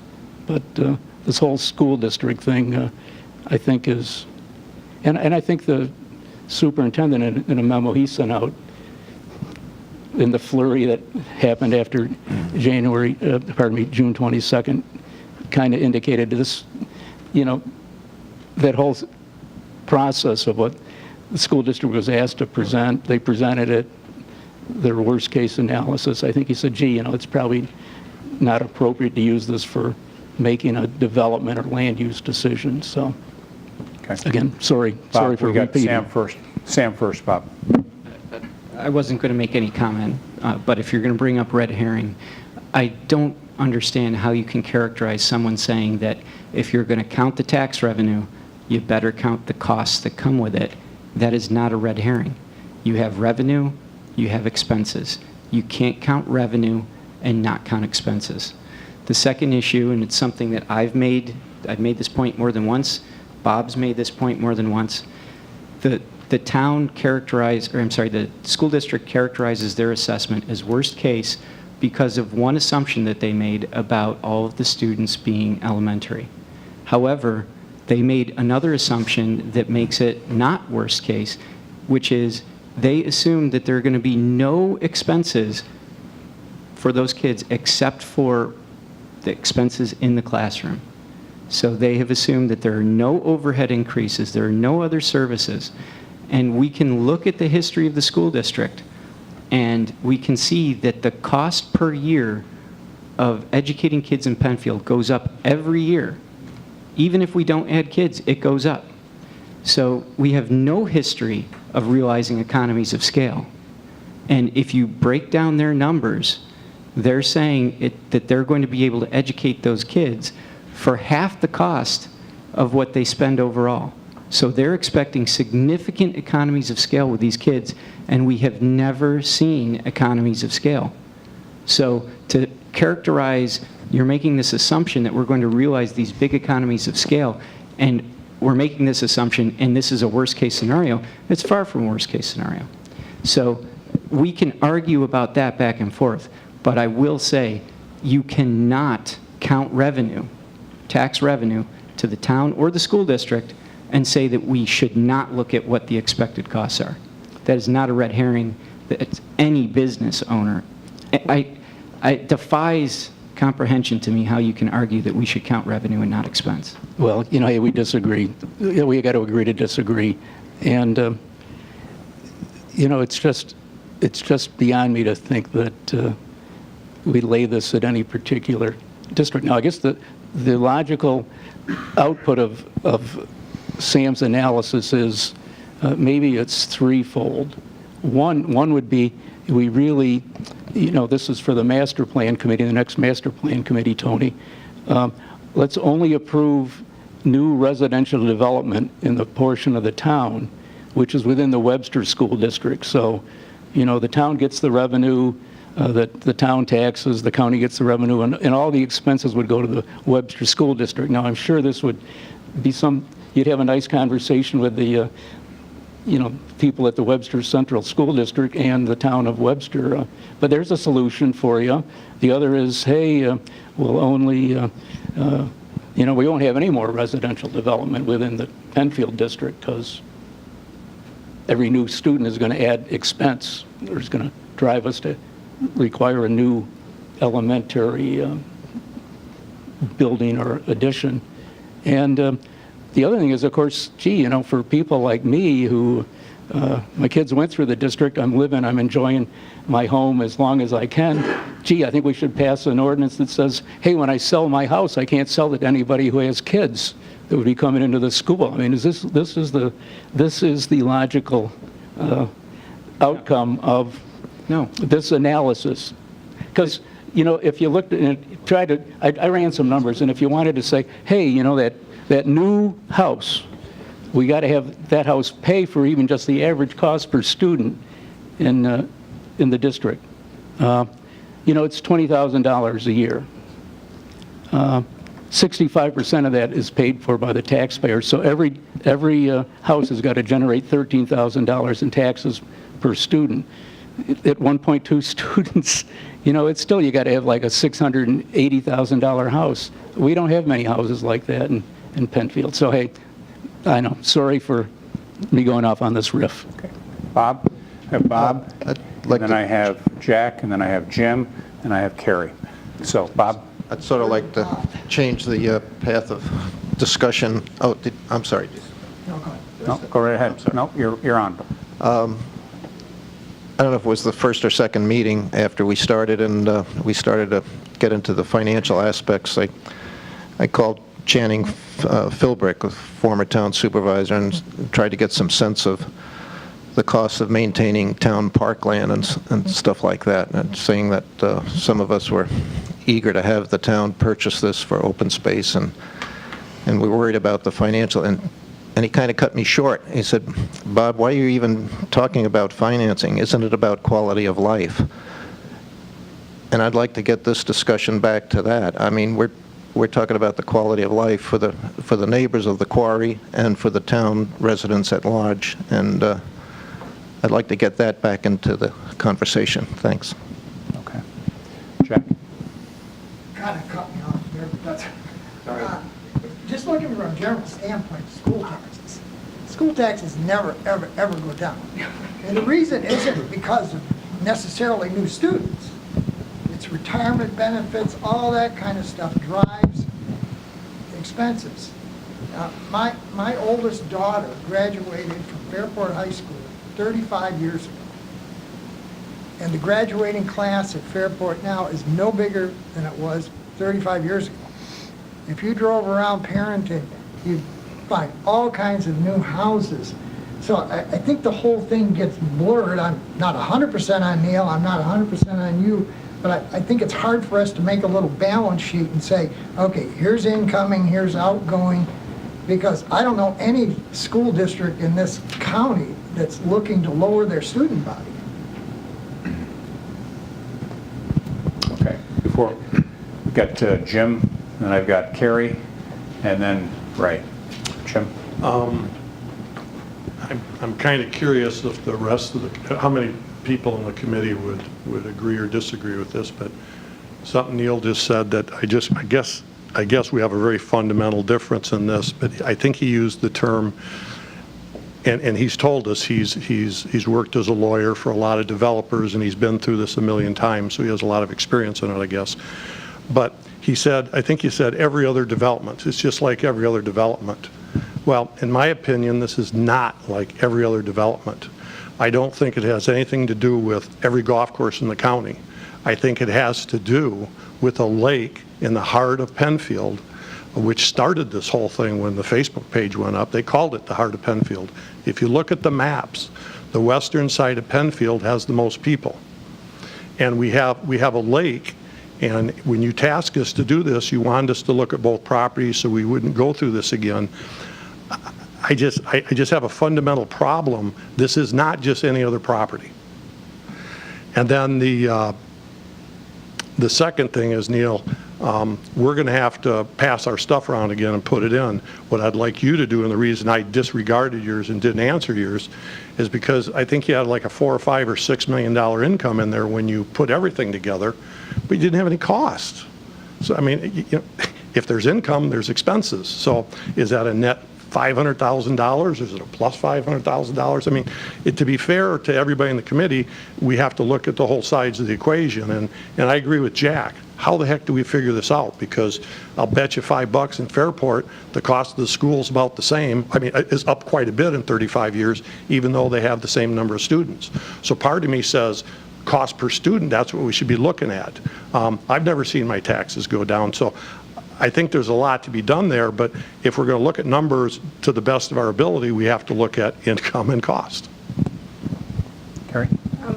I was just going to make the point that one of the things to think about is whether or not any future development, if development were to be pursued, would it have to be single-family development that would, or could it be senior community development that would then negate or take away the school impact question and take that off the table? So that's one thing to think about. So all development is not the same in terms of its potential impact.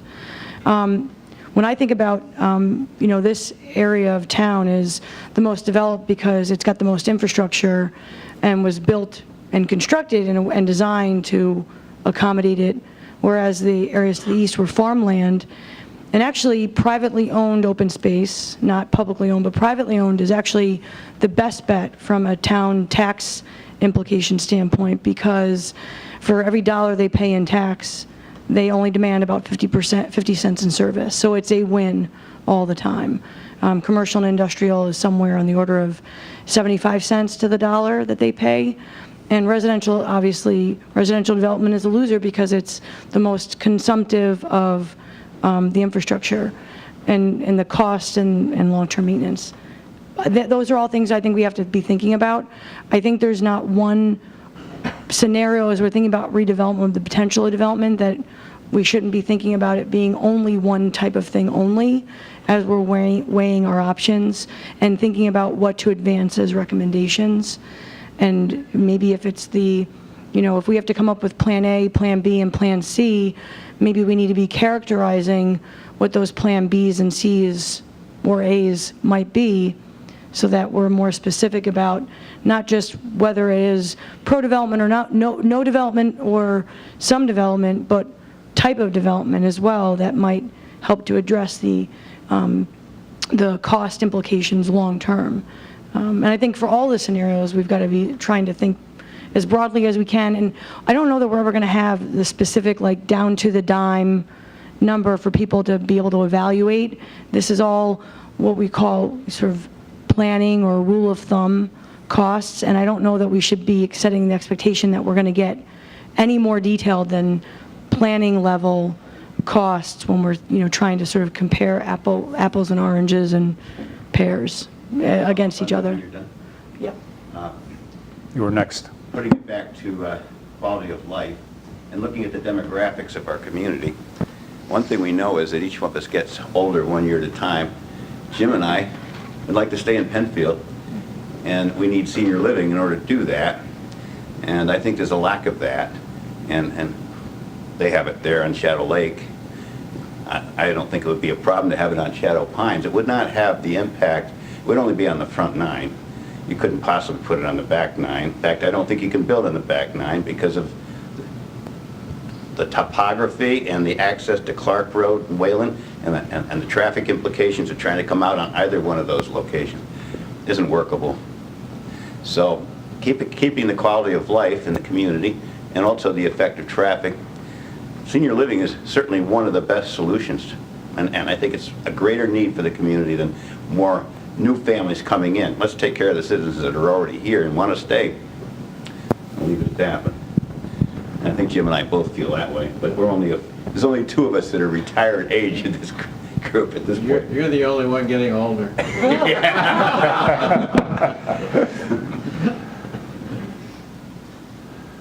Okay, Jim mentioned that he's got some work to do on his, so that I'm assuming that's one of the 3. And again, I'm just going by piecing back, some notes and emails and things like that. Are there 2 other areas that needed to report out?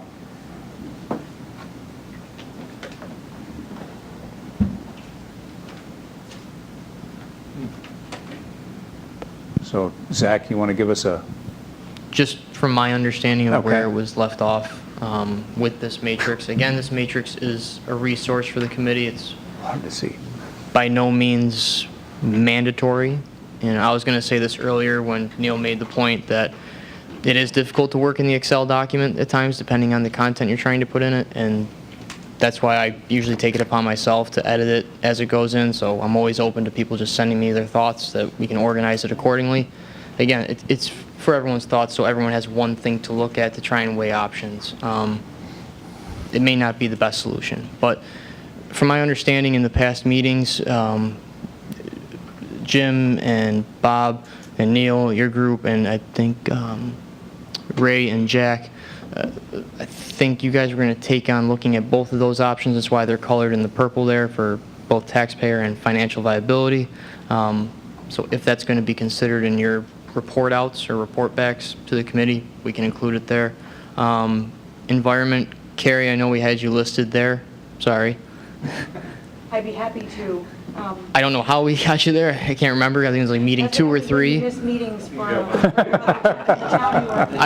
The term we've used before That's the is... first rule of meeting The assignments. term we used before was drafted, so that could have happened. And I apologize that I didn't even see my own name plugged in there. But No I'm apologies. happy to go fill it in. No apologies necessary. It's a committee option again. If the committee feels it wants to take a look at that, go for it. Again, seeker is a part of this no matter what we do, and that may be the catch-all for that category, but that's up to the committee to decide, and that's really all I have left on this document in terms of completing it. Okay. So it looks like we've got a couple of people who either have left or need to leave, and I want to be very respectful of time. We kind of jumped around a little bit from the agenda, but I think there has been some good, rich dialogue as part of that, and so I'm always up for making sure that we don't miss any good information. But I also want to make sure, are there any items that we missed that we need to get on the table? Is there anything from staff that you believe that you owed this committee that we haven't gotten out on the table or discussed this evening? Okay. So, we spoke a little bit about the June 22nd meeting. I know that there has been some information that was either put up today. I think this is Lisa Grosser, who's our deputy town clerk, captured some high-level minutes, if you will. And I think, Zach, you were looking to have that put up, or to have that up today on the Shadows page. It is up and available on the Shadows Committee's document page on the website. All right. The very first item at the top. Good. And Thank I will you, also Zach. include it in Dropbox as I've done for everything else. So what it is that from the June 22nd meeting, it lists everyone that came to speak, and it tried to capture at a very high level, what the content of the speakers' comments were. And then obviously the video is available if anyone wants to go watch in specific detail, especially those that may not have been here the night of the 22nd. I think that's good to highlight, Tony. It's by no means meant to be a stenographer or a verbatim or capturing. It's just kind of high-level items that people talked about. So obviously we rely on the video. The video is online. If people want to go back and see specific comments or what people said, please refer to the video. The minutes was just to kind of capture who got up and high-level stuff that they talked about. Okay, thank you. Our Dropbox has the 367 comments that came to the website. Is that posted on the website also? Or will it be? We can verify. If it's not, it can be as well. Probably should be for public access, I think. Yep. Yeah. We can do that. Zach, do you have any comments on that? Yeah, I was just going to follow up and say we can make those available on the website, just as we have on Good. Dropbox. Yep. Perfect. Thank you, Zach. Thank you. Sam, did you have your hand up? Did I miss anything? Okay. Neil? Yeah, I guess I want to come back to my PS. So, we're totally in a vacuum. I mean, so, should we at least have, if you still have it, Jim, that sketch plan that was presented to you? I mean, you don't have it. I don't have a copy of it. Does there anybody else who says, gee, we should at least, should someone contact Ryan Holmes and say, are you willing to come and, give us 10 minutes or show us this drawing or tell us what your views are, whether it's senior citizen or it's not senior citizen? I mean, are we just, it just seems unfair. Anybody who wants to build a senior living community to come to the committee as well? That would be fine with me, Ray. I mean, I think, again, we just have, development out there bad. Well, don't we seem to know? I don't know. Is there a second to the motion? Yeah, is there any interest by the full committee to have any of that activity come before you? I mean, it's really your call. I would recommend that both of these conditions be met. Other thoughts or comments? Yeah, I would say that having seen, the plans that were put together, and the initial thought in my mind of 255 houses going in there was, shocking and, just too many. But I was kind of surprised when I actually saw it with the buffers and so forth. Then it was surprisingly well done in terms of what it looked like. And I think if that could be shared in some way with people on the committee, their opinions might change to some degree. Did they actually have egress from the back 9 on Clark Road in Wayland without a conflict?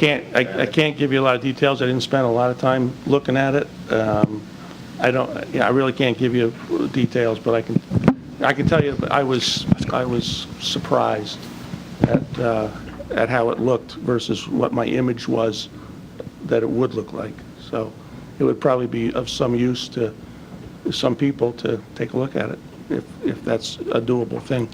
Go Jim and then Laura. Okay, I'm making a whole lot of assumptions here, but assuming the town might buy the property or we might have housing on it, if we're going to bring in people to make pitches, I would like to assume that the town might buy it and be willing to lease it out to a potential golf course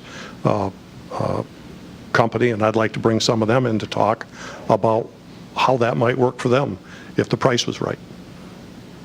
I don't think it's up to this committee to have a bunch of people making presentations to us, but if we're going to do it, let's bring them everybody. Let's bring the cemeteries in, let's bring the developers in, let's bring the retirement home, let's bring them all in. I don't think we should do it at this stage of the game. I think that should be after the fact. Just complicate things to such a degree we'll never get anything done. Okay. Laura? I just have a comment based on something that Neil said. Kind of, at least from what I heard him say, he very much diminished the quality of life argument. And I just wanted to speak, especially for the people who did attend the 22nd meeting. If you weren't here and you have not read the transcripts, it's very obvious that the people who spoke, and there were many people in this room, were very much a proponent for open space and spoke very highly of the current quality of life in Penfield based on the current green space situation. But I also wanted to present the flip side of this development discussion from a town perspective. Do we really want to subject new town residents to living so close to the quarry? Being close to the quarry myself, do we really want to say this is the quality of life in Penfield and have them even closer to the blasts and have to replace even more panes of glass than I do? Thank you. Okay, thank you. Jim? I think it was Jim and then, okay, Bob? Along the lines of what Laura's saying, that the 367 comments that came into the website that I mentioned, 97% are in favor of open space, and 3% were opposed to doing anything. That speaks to the quality of life issue. Okay. So what I'm hearing, not the right time, too premature, continue on at least as we've started to lay out and move forward with that. I just have Laura. one other comment, Sure, direct, thanks. response to that question. I think any presentation at this point would be a complete conflict of interest for anyone who actually comes to do the presentation. So if Ryan Holmes had that upper hand to present to this committee from a development perspective, I don't think that's fair for any other developers in the area. Same with all other areas of interest. Okay, thank you. Thank you. Yes, Sam? I may be the only one, but I'm not at all clear on what the next steps are for the committee members. So I was going to talk about the next steps. Moving down on the agenda, I think Zach, as he put it together, had listed some potential meeting times, more specifically meeting dates. And one of the items that I captured here were three distinct things that I think the committee was asking for or looking for some additional information. One was the legal impact and what does that look like from a rezoning, purchase of the land, how they might run parallel, conflict with one another, etc. The second piece was getting the answers to the questions that in the email that was back and forth, primarily by Carrie and Sam, but getting the answer to those questions. The third thing that I captured was a rough timeline. And so the question would be that if we're able to get all of that pulled together, would it be realistic to have a meeting on the 26th, as Zach has listed as the potential next? Do you want it sooner? or do you want it later? All I would say is that we would need, I would think in fairness to staff, we would need, a minimum of a week just to make sure, and then I've got to do some confirmation with our attorneys. Yep. There was one other legal question related to alienation. Yep. So the legal questions were zoning and Yep. alienation. And alienation, yep. Okay. It sounds like we're going to need 2 weeks to get this together, so the 26th sounds reasonable. Can the 26th work for a majority of the committee, of those that are here? Obviously, a few that weren't here, we'll make sure that we push that out maybe tomorrow morning just to say, hold the date, save the date for the 26th, and then come back and we'll bring additional information or get additional information out, maybe answers to the questions we can physically get out, maybe a draft timeline of the calendar and get out. I think it's appropriate maybe to have the dialogue live time with the attorneys in the committee. No, I was just going to request that if possible, if some of this could be posted so we could review it before the meeting. Yep. That would be great. We'll do that. So I think a couple components, the timeline and the questions to the answers, the answers to the questions. And then I think it's appropriate to have the broader dialogue so that there is the interface, back and forth, with the town's attorneys. Yeah, Jim. Mike? Thank you. Thanks, Sam. This is probably a question for Zach. I was on vacation for the last 2 weeks, but I checked my emails and I tried to keep up with things as best I could, and I missed a couple things. And I was talking to someone yesterday who's not here tonight, and I said something. He said, "What are you talking about?" And he missed a couple letters. I'm wondering, I talked to Zach earlier, I wasn't doing my Dropbox right, but I was seeing the emails. But is there a way that maybe between every meeting, you could put a list of what new things have been posted? So when somebody could just go look at that and see if they're missing something, because a couple times I've looked for things and I couldn't find them, and it turns out they were my problem. I thought I was doing them right. But like your letter you sent out, I didn't see the attachment right away. Okay, so what I'd like is maybe between meetings, if we could kind of have a list of anything you put up so we could check that off to see if we're getting it or getting the right stuff. That doesn't mean I'm on the bottom of your list, does it, Jim? Pardon? It doesn't mean I'm on the bottom of your list. Oh, no. Okay, all right. I'll buy you lunch anytime. All right, got it. Go to trash. Very good. Zach, you had a comment? You look like you were ready. Okay. I do a very similar process for our planning board, and I'd be happy to do it for the committee. Great. Thank you, Zach. All right. I'm willing to stay as long as folks are because if I'm home much before 9 o'clock, my wife gets a little suspicious that I've been goofing off the other nights that I'm out. But is there anything else we need to get on the table this evening that we haven't spoken about that we believe is important for the good of the whole? Okay, so summarize, we'll look for Tuesday the 26th. We'll look to get out information ahead of time, that of which we can, and then we'll bring our crack ACE legal team to the table for some discussions. Thank you for your time. As always, appreciate your service on behalf of our town board. And if you have any questions between now and the 26th, please get that back to staff or myself. Thank you, everyone. Thank you. Travel safe. Have a great evening.